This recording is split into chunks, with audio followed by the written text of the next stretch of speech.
Good evening, everyone. Time for another member update. Now, this is the chart of the Dow 30 Industrial Average crossed over the Chinese SSE Composite Index. So, this bar chart is the Dow, and this line chart is the Chinese index. So, for those who are not big conspiracy people, this is probably not going to be an episode for you because this is going to be a trip way down the rabbit hole. And I'm going to start off by saying I have no idea what any of this stuff means. I'm just throwing it out there. We already know the Bill Holter article that was pulled subsequently because there was some wrong information. I thought maybe it had been censored. I wasn't sure. But it went back up, and it was one of the most popular articles we had. Now, the important thing on this chart is going to be these parallel trend lines. You can see that the phenomenal rise in the U.S. paper stock market. And again, this trend line here is not a channel line. Obviously, the channel line would have to be drawn from around in here because we'd cross through. But it's just a general directional trend line.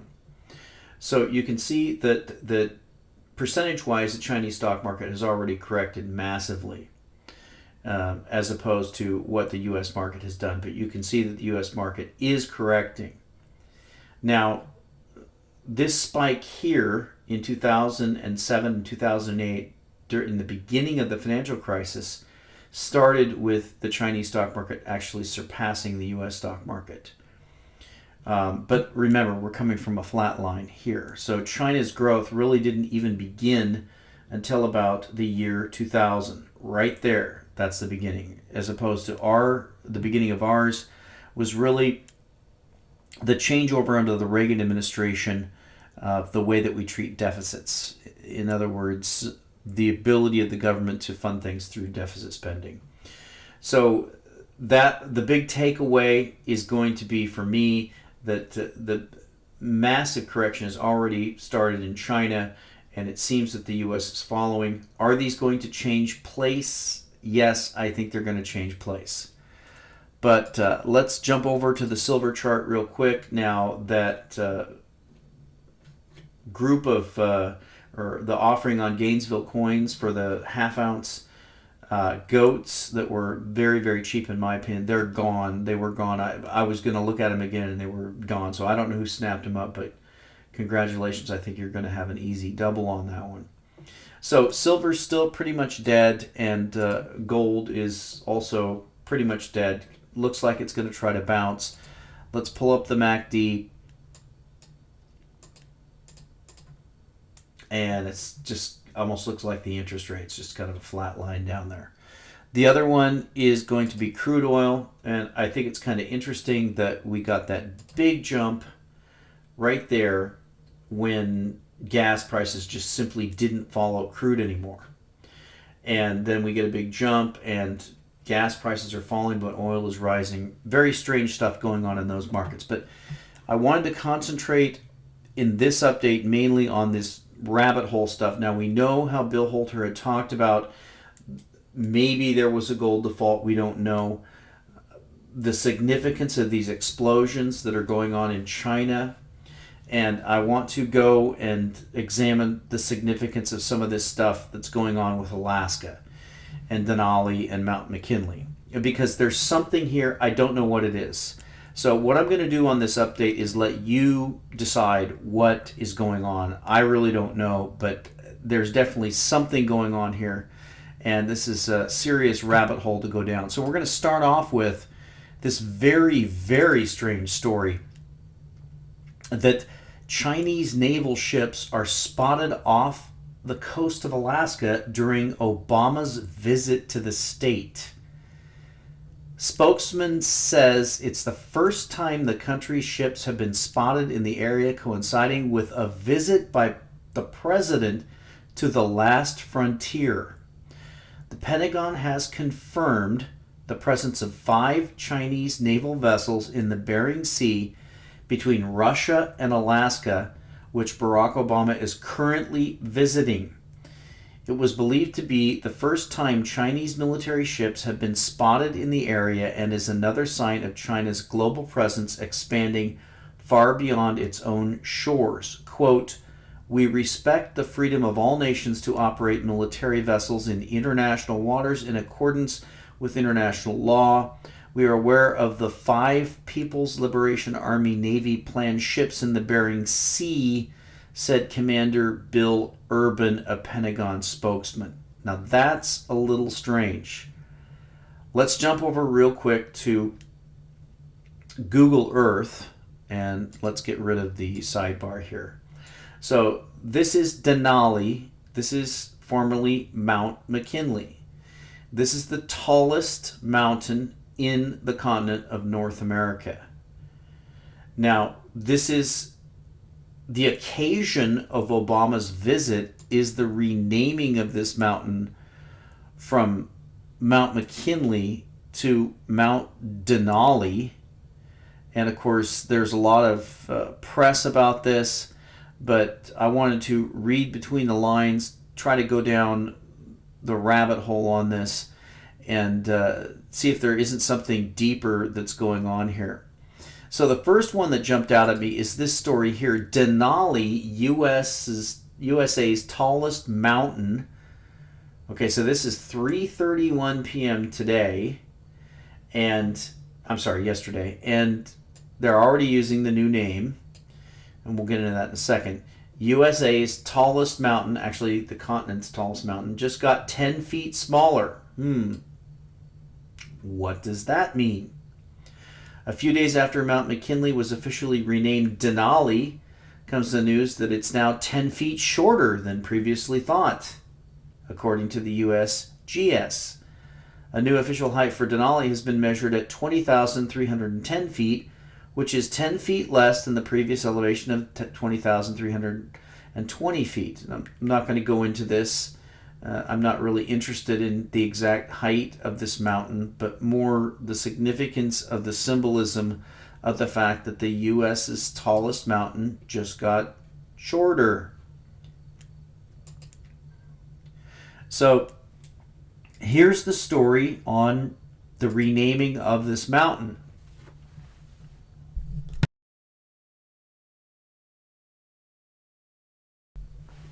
Sorry, I had to cough on that. Ohio lawmakers slam Obama plans to rename Mount McKinley Denali during Alaskan trip. Ohio lawmakers reacted angrily Sunday to the White House's announcement that President Obama would formally rename Alaska's Mount McKinley, North America's highest peak, Denali, during his trip to the last frontier this week. Quote, "Mount McKinley has held the name of our nation's 25th president for over 100 years, Representative Bob Gibbs, Republican Ohio, said in a statement. Quote, "This landmark is a testament to his countless years of service to our country." Gibbs also described Obama's action as constitutional overreach, saying that an act of Congress was required to rename the mountain because a law formally naming it after Ohio's William McKinley was passed in 1917.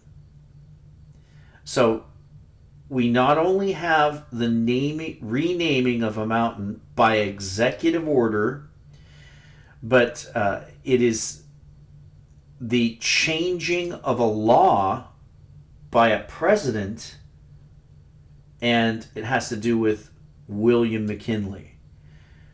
Now, who was William McKinley? Well, let's take a look at this one because this just gets deeper and deeper and deeper.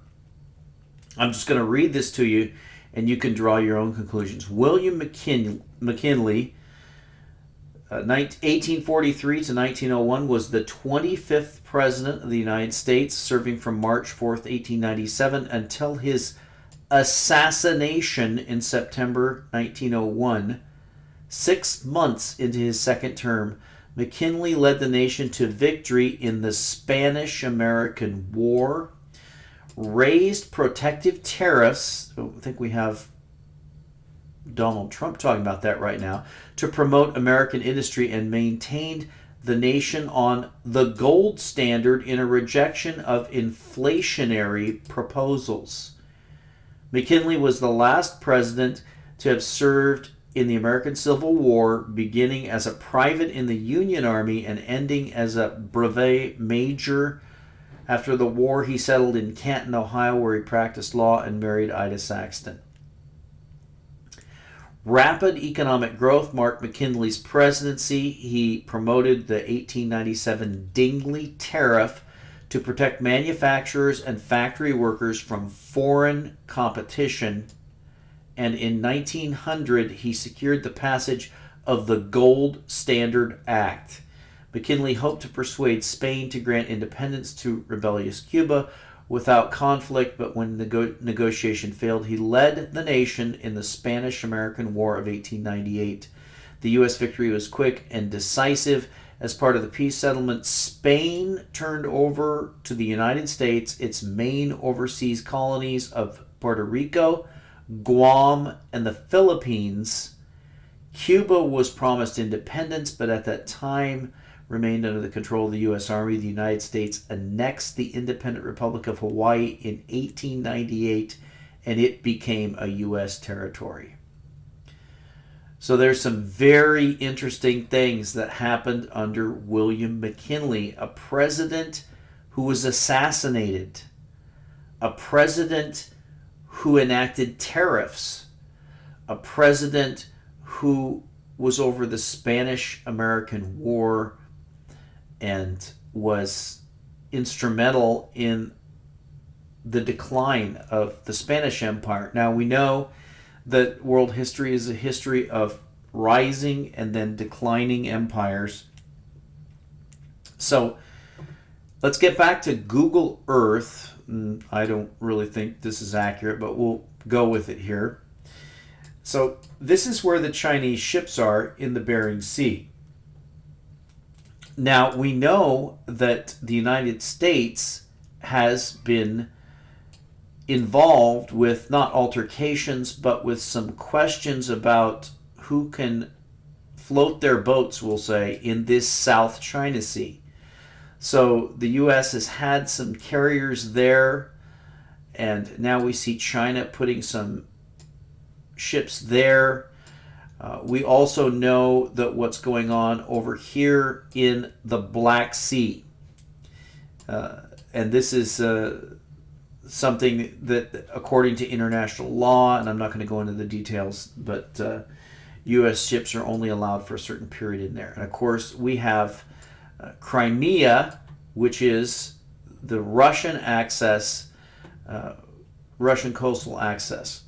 We also have the story that broke about Russian icebreakers and how many more icebreakers Russia has than the United States has. So what do all these headlines mean? Obama renames the highest mountain in North America. We find out it's 10 feet shorter. Obama uses an executive order to countermand the Congress. This mountain, Denali, is called the High One. It's renamed back to a native name as opposed to the name of an American president, which was passed by Congress. And the name means the High One. And some would say that the native Alaskans are actually Asians who came across the Bering Strait. I have some serious doubts as to the truth of that theory. I don't really buy into the Bering Strait theory, but I don't even buy into this Google Earth model. Nevertheless, there's, in my opinion, a lot of meaning hidden here. I don't even know what it means. But the way these people operate is that they send signals to each other through various code words and various terms, and I would have to say that it seems to me that we're talking about a decrease in the importance of the U.S.'s influence, an increase in the importance of China's influence. That seems to be kind of the overlying theme of all these stories. but definitely that you have to read between the lines now with the news that's coming out. It's almost like there is a war going on behind the scenes, and rather than reporting the war as it would have been reported in World War I or World War II, such and such front is over here and did this, rather they're reporting this war in code terms and code phrases, and the whole thing seems to be being fought covertly. That's my take on it. I really honestly don't know. I'm really interested in your opinion about this. So that's what we have so far. As far as the stock market, I think the Dow had a good rally today, but you can see that we got a huge bottom in the MACD. It is still in a rounding off type of action. It really only got back to about a 60%, a little bit more rally, and then starts to roll over. So the big question is going to be, is the Dow going to follow the Chinese market down? We know that normally in these transition periods, believe it or not, this seems very strange, but it's actually true. In 1929, during the stock market crash and the economic collapse there, it was actually the British that led that, and it spread to America. So if that pattern holds, and if that pattern is true, then we will actually, and I'm correct in my belief that China is going to be the next world superpower that's going to surpass the United States and ultimately replace it as the world reserve currency, etc., and all these other things. Then if the pattern holds, the crash actually occurs in the new economy. It crashes, corrects first, begins to recover. The crash, I had that backwards. The crash occurs first in the old economy, spreads to the new economy. That one's worse, and then everything comes back. That's what happened in 1929. The contagion started in Britain. It spread to the United States, and the United States had a massive crash, and Britain had a more shallow crash. If that pattern follows on this one, then we've got a huge beginning of a crisis in America, spreads to China to a huge crash, and then America follows. So I don't really know if that pattern's going to play out. It's a complex pattern, but there's definitely a lot of hinting in these news stories, and I can't even go into how deep this rabbit hole goes. There's Sarah Palin, there's Bristol Bay, there's her daughter Bristol, they're seeing Russia from Alaska, there's China starting to put aircraft carriers out there. All of these things go into this, and I really don't know how to put it together, but there's definitely a message being sent here. And so give me your opinion. I'm very interested in that, and we'll talk to you next time.